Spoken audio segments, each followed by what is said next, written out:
Hola, ¿qué tal? ¿Cómo están? El día de hoy exponemos un tema referente al género dramático y me refiero a las características del diálogo teatral. Esto en relación al texto dramático, pues vayamos entonces a descubrir de qué se trata este tema de el diálogo teatral. Como ya se expuso en el video anterior, la unidad básica del género dramático es el diálogo, y el diálogo es un discurso directo entre personajes. Luego entonces la forma escrita del diálogo la encuentras en el texto dramático o guión teatral, que es este que estoy señalando, ¿no?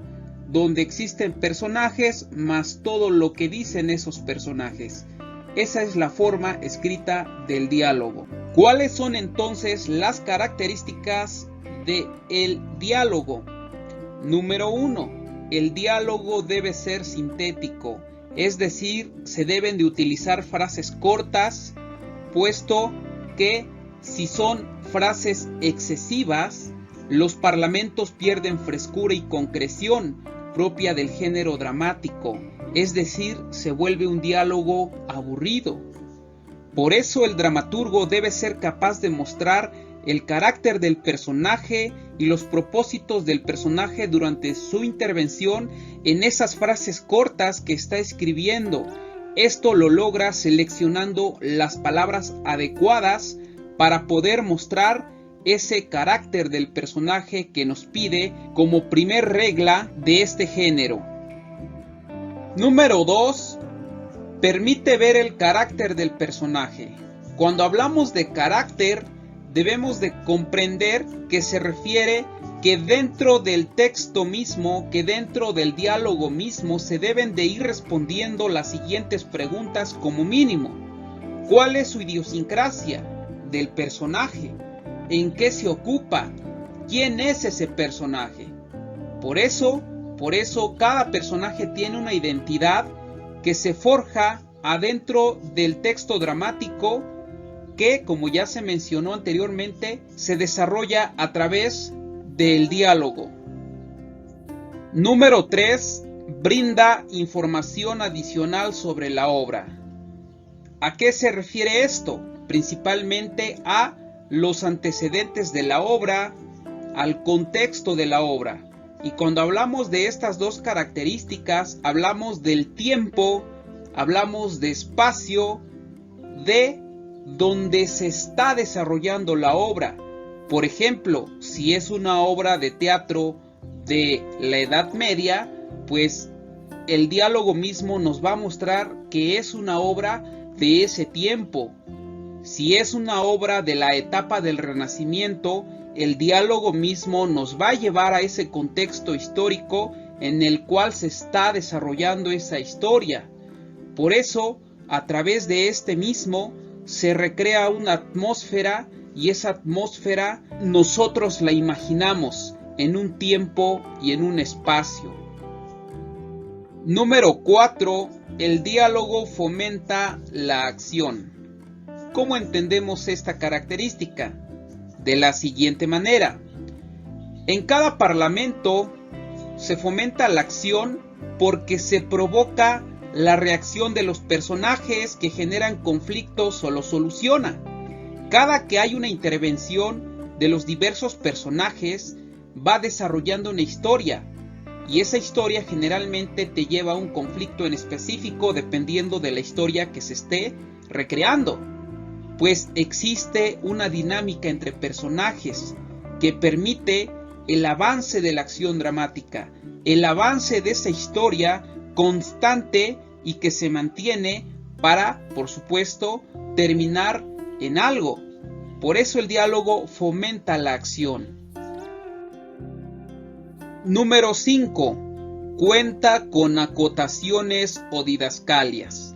Vamos a leer estas ideas para entender.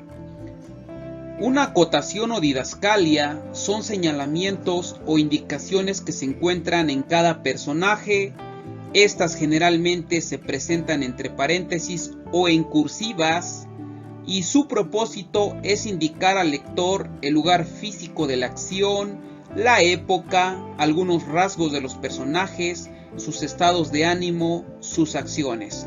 Vamos a visualizar a continuación unas imágenes para delimitar y comprender perfectamente lo que se acaba de leer. Como podemos apreciar, aquí tenemos dos imágenes distintas de dos obras de teatro. La primera correspondiente a El flautista de Hamelin de José Luis García y la segunda a La tragedia de Romeo y Julieta de William Shakespeare. Y en este caso vamos a distinguir a dónde se encuentran las didascalias o acotaciones. Nos dice que se encuentran entre paréntesis. Analizamos este primer fragmento. Dice el personaje número 1: alcalde, debe hacer algo, la ciudad está llena de ratones. El alcalde contesta: ¿ratones? Y entre paréntesis, si ustedes visualizan, dice: mira a su alrededor. Significa que ahí se encuentra la primera acotación o didascalia, que le está indicando al alcalde qué es lo que tiene que realizar en el momento que pronuncia su frase, ¿no? Eso es una acotación. Si continuamos leyendo, pues vamos a encontrar más de ellas. ¿Ok? Por ejemplo, esta que dice: sale corriendo perseguido por varios ratones. Y en ese sentido, pues así se presentan. Veamos en el fragmento de Romeo y Julieta. Ya desde en un inicio, en el acto 2, dice: el jardín de Capuleto, Romeo abajo y Julieta desde una ventana. Estos dos personajes, Romeo y Julieta, nos está indicando que uno debe de estar arriba de un balcón, a un costado de la ventana, en el caso de Julieta, y Romeo debe de estar, pues obviamente, por la parte de abajo, ¿no? Y corresponde justamente a esa acotación, a esa didascalia. Así debemos de identificar este elemento llamado acotación o didascalia. Y para finalizar, aquí tenemos un resumen, una síntesis de todos los puntos que se mencionaron. Número 1, el diálogo debe de ser sintético. Número 2, permite ver el carácter del personaje. Número 3, brinda información adicional sobre la obra. Número 4, fomenta la acción. Y número 5, cuenta con acotaciones o didascalias. Eso sería todo, gracias por su atención. Recuerden visitar el canal, ahí tenemos más temas relacionados al género dramático y nos vemos.